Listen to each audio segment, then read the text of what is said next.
I never thought I'd be the guy posting something like this, but here I am.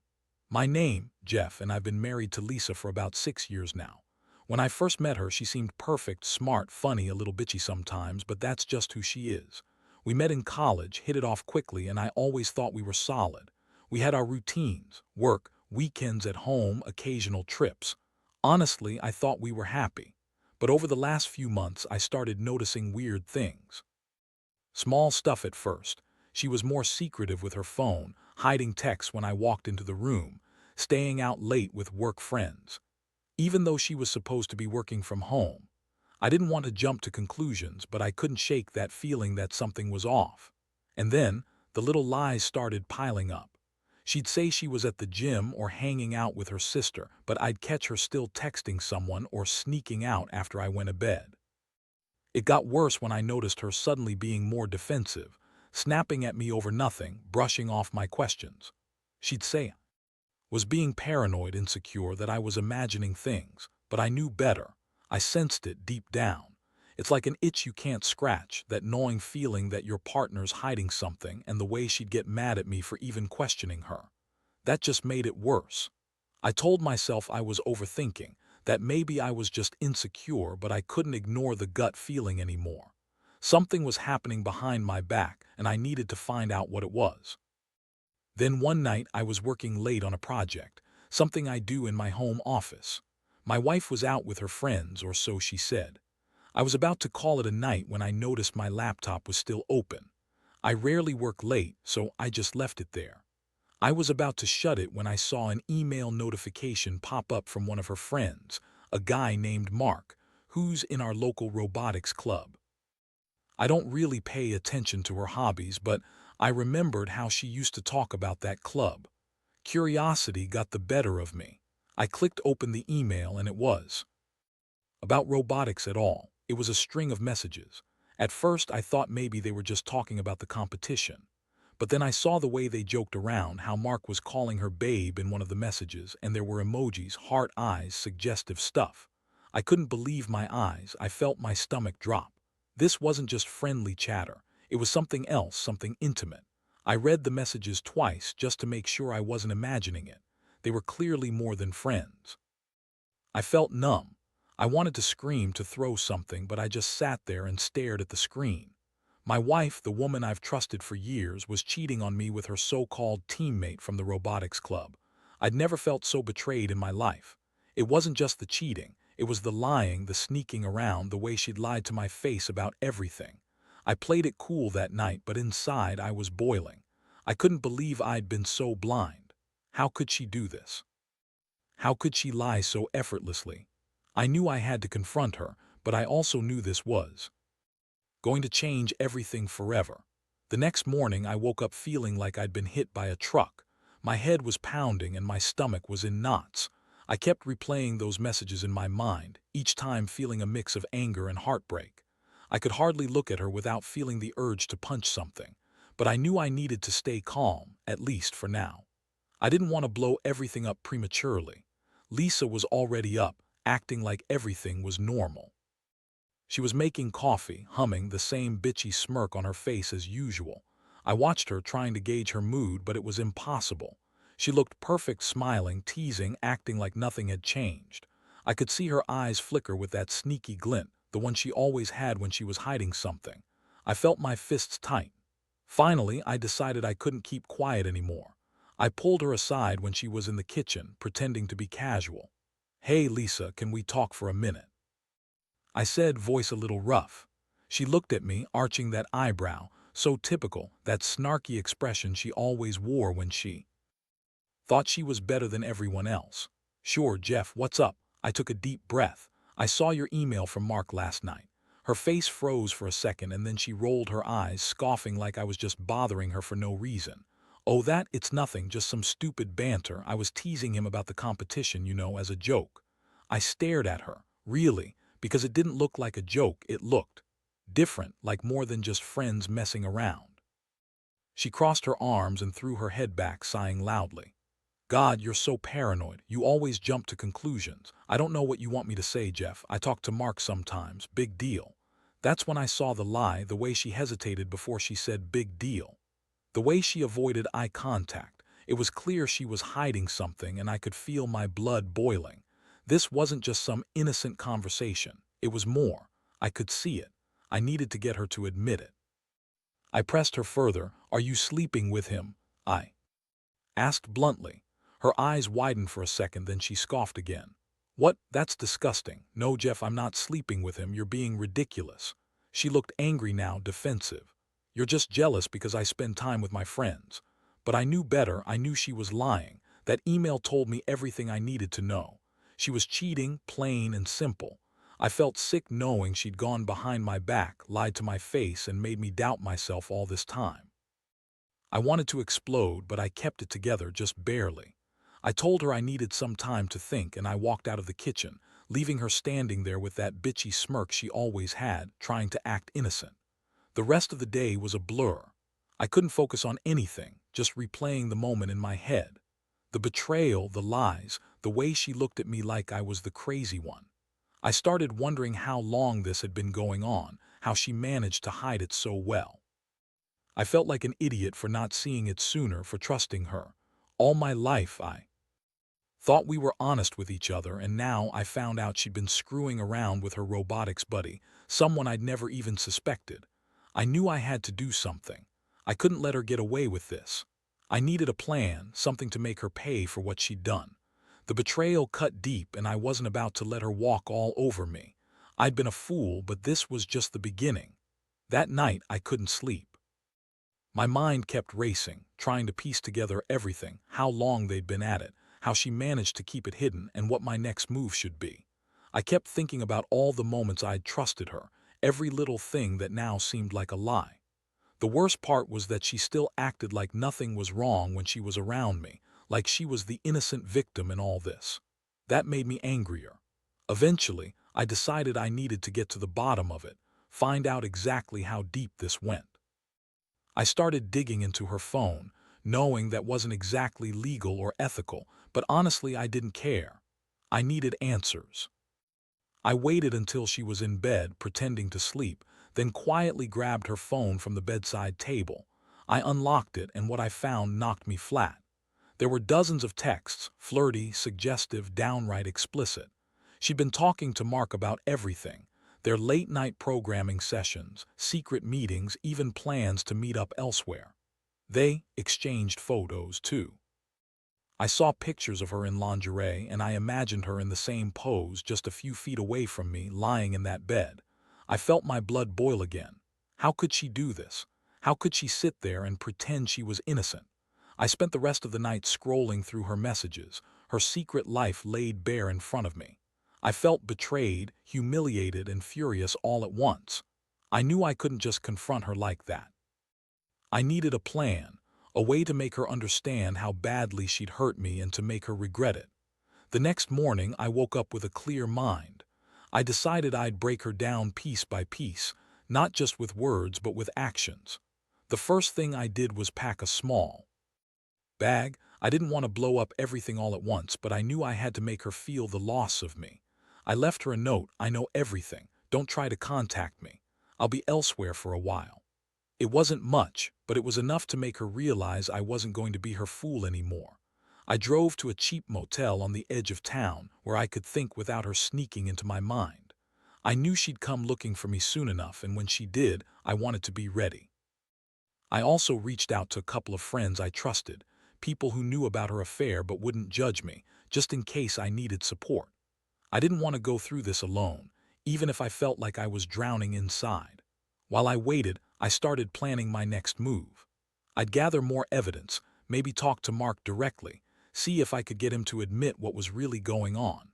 I also thought about confronting her with everything I'd found, but I wasn't sure if I was ready yet. I just knew one thing. I was done being the innocent husband. She pushed me to the edge, and now I had to decide whether I was going to let her get away with it or fight back hard. One thing was clear. She thought she was clever, that she could keep lying and sneaking around forever. But I was starting to see through her games. I didn't want to be the guy who just forgave and forgot, not after what I'd learned. I wanted her to see what she'd lost, what she'd thrown away for some stupid late-night sexcapades and lies. I didn't want to be the fool anymore. The next few days were a roller coaster, waiting for her to come to me, for her to realize I was gone, for her to understand that I wasn't going to be easy to manipulate anymore. I had all the cards now, and I was ready to play them. I knew she was going to try to deny everything, that she'd lie her way out of it again, but I had proof. And no matter how much she tried to spin it, I knew the truth. Everything was out in the open now. A couple of days passed, and I could tell Lisa was starting to sweat. She called me a few times, acting all upset, begging me to come home, crying about how I was overreacting and that I was making things worse. She kept insisting she was innocent, that her relationship with Mark was just a mistake, a stupid fling that she didn't mean to turn into something serious. She lied about everything. Said she only ever kissed him once, that it was a mistake driven by alcohol, and that I was being paranoid. That she loved me and that it was just a moment of weakness. I listened to her dead silent, knowing she was full of shit. I wasn't buying any of that. I knew the truth, and frankly, I didn't care what her excuses were anymore. I was past that. My mind was made up. I told her I needed space, that I wasn't ready to talk yet, and that she needed to stop calling me. That was the truth. I wasn't ready to hear her lie again, not after seeing everything laid out on those messages. I spent the next few days gathering everything I could. I took screenshots of the messages, saved her emails, even went as far as checking her online activity to confirm there was more. I knew I could use this to confront her properly when the time came. I also started making plans. I knew I couldn't just leave quietly. She'd try to spin it and manipulate me. I needed to catch her off guard, to make her realize that I wasn't going to be played anymore. One night, I decided I'd push her a little. I called her and told her I was coming home, but only to pick up some clothes and talk. I wanted her to think I was ready to forgive, just for a moment. When I arrived, she was waiting in the living room, pretending to be calm, but her eyes betrayed her. She looked guilty, exhausted. I kept my face neutral, controlled, but inside I was seething. She tried to act innocent, asking if I believed her lies. I pulled out my phone, showing her the messages I'd saved. Her face fell. She knew she'd been caught. She stammered, trying to deny everything, but her words were weak. I cut her off and told her I knew about Mark, about the late-night programming sessions that weren't about robotics, about the lies she'd spun for months. Her reaction was a mix of anger and desperation, but mostly annoyance. She snapped at me, calling me paranoid, insecure, and stupid for doubting her. "You don't understand," she spat. "It's not what you think. It was just sex, and it meant nothing. I don't even love him." But I wasn't buying her bullshit anymore. She'd lied so many times I didn't know what to believe. I told her I'd had enough. That I was done pretending everything was okay. I told her she could keep her lies, her excuses, her stupid little affair, but I was done with her. That I deserved better than a fucking cheater. I told her she was a bitch for lying and sneaking around behind my back, for making a fool out of me. I didn't yell. I just told her the truth, plain and simple. That night she tried to manipulate me one last time, begging, crying, saying she still loved me and that she'd stop seeing Mark if I gave her another chance. But I knew better. I saw her for what she was, a selfish, manipulative bitch who thought she could get away with anything. I left that night with my bag, her angry, tear-streaked face watching me go. I didn't look back. The days that followed were a blur of pain, anger, and clarity. I realized I'd been a fool for so long, trusting her, believing she was different. But now I saw her for what she truly was, and I decided I wasn't going to let her walk all over me anymore. I wasn't going to chase her or beg her to stay. If she wanted to screw around and lie to my face, then she could do it without me. I deserved someone who didn't treat me like a damn fool. Now, I'm sitting here writing all this out because I need to get it off my chest. I want people to know that sometimes the worst betrayal comes from the people closest to us. That you gotta be careful who you trust, and that revenge isn't about hurting her back, it's about reclaiming your dignity. I don't know what the future holds, but I do know one thing. I'm done being played for a fool. And if there's one thing I've learned, it's that sometimes you gotta cut your losses, even if it hurts like hell. After I left her that night, I felt like I was finally starting to breathe again, but it wasn't easy. The initial shock was wearing off, replaced by this gnawing emptiness. I kept replaying everything. The lies, the sneaking around, her bitchy smirk, and it made me furious at myself for having trusted her so blindly. I had built my life on the assumption that she was honest, loyal. Turns out I was dead wrong. I threw myself into work, trying to distract myself from the pain. But every time I looked at her side of the bed, I was reminded of what I'd lost: my wife, my partner, the woman I thought I knew. I started questioning everything about our relationship, every moment that I had taken for granted.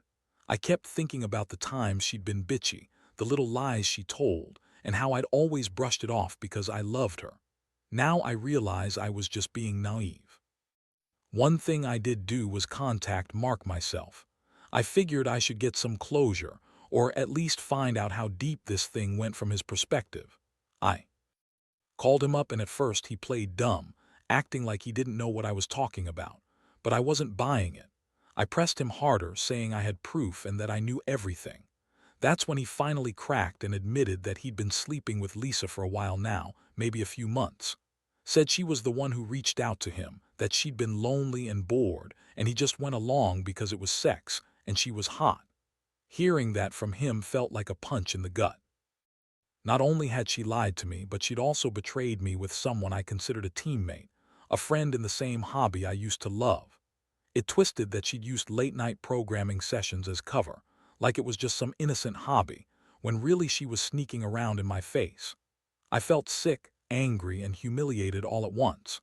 I wanted to scream, to shout at her, but instead I just listened as he told me how she'd come onto him, how she'd flirted, how she'd planned to keep it going. That was the moment I realized just how far she'd gone. She lied so effortlessly, manipulated everyone around her, and I'd been blind to it.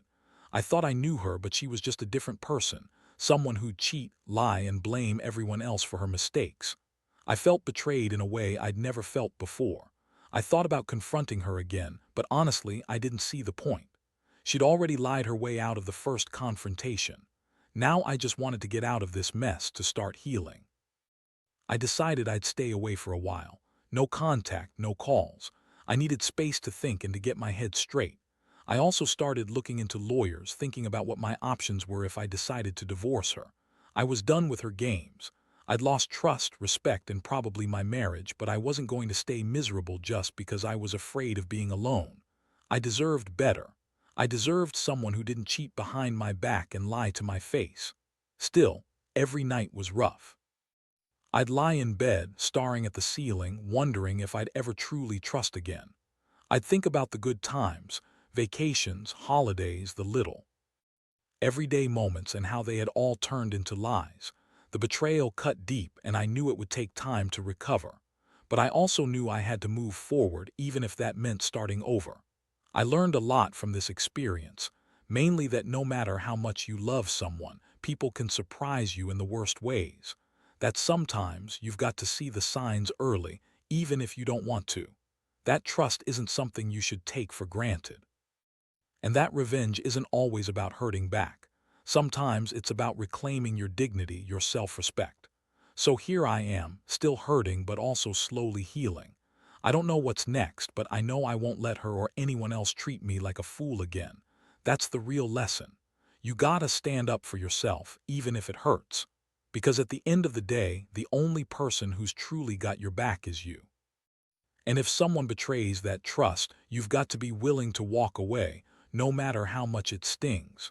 In the weeks that followed, I kept my distance from Lisa. I blocked her number, deleted her from social media, and avoided any place where I might run into her. It was hard, really hard, to cut out everything that reminded me of the life I thought we had. But I knew I had to rebuild myself piece by piece. I started focusing on my work, reconnecting with friends I'd ignored, and most importantly, I took care of myself. One day, I finally sat down and reflected on everything.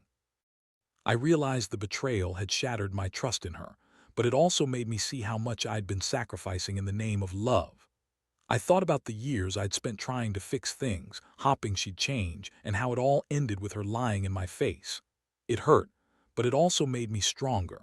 I learned that you can't force someone to stay faithful or honest, no matter how much you love them. Sometimes, loving yourself means walking away from that kind of betrayal. I've come to accept that moving on doesn't mean forgetting. It's about forgiving myself for trusting the wrong person and learning to be cautious in the future. I've started dating again, cautiously, but I've learned not to ignore the little signs. No more ignoring her bitchy attitude or her suspicious behavior. I'm not going to be naive again. Trust is a fragile thing, and I'll only give it to someone who earns it. Looking back, I realize I was naive to think everything was perfect. Love isn't enough to keep a relationship alive if there's no honesty and respect. I see now that real strength is knowing when to walk away, when it's clear the other person has no intention of changing or being honest. I don't hold any anger anymore, I just feel a sense of relief. The pain was necessary to get to this point. It's a reminder that sometimes life will throw you into the fire, but you come out stronger if you don't give up. I learned a lot about myself through this. Mainly, that I deserve someone better, someone who respects me, who doesn't cheat or lie. I also learned to trust my instincts more, to listen to that nagging feeling when something doesn't sit right, instead of brushing it aside. The best revenge, I've come to realize, is living well. Moving forward, being happy, and never letting someone treat you like an idiot again. So, to anyone out there going through something similar, here's my advice. Don't stay in a relationship that's full of lies and betrayal. Cut your losses, pick yourself up, and focus on healing. The pain will fade, but the lessons stay with you. Trust is precious. It's worth protecting. And if someone betrays that trust, the best revenge is simply walking away and refusing to let them define your happiness. Because at the end of the day, the only person responsible for your happiness is you.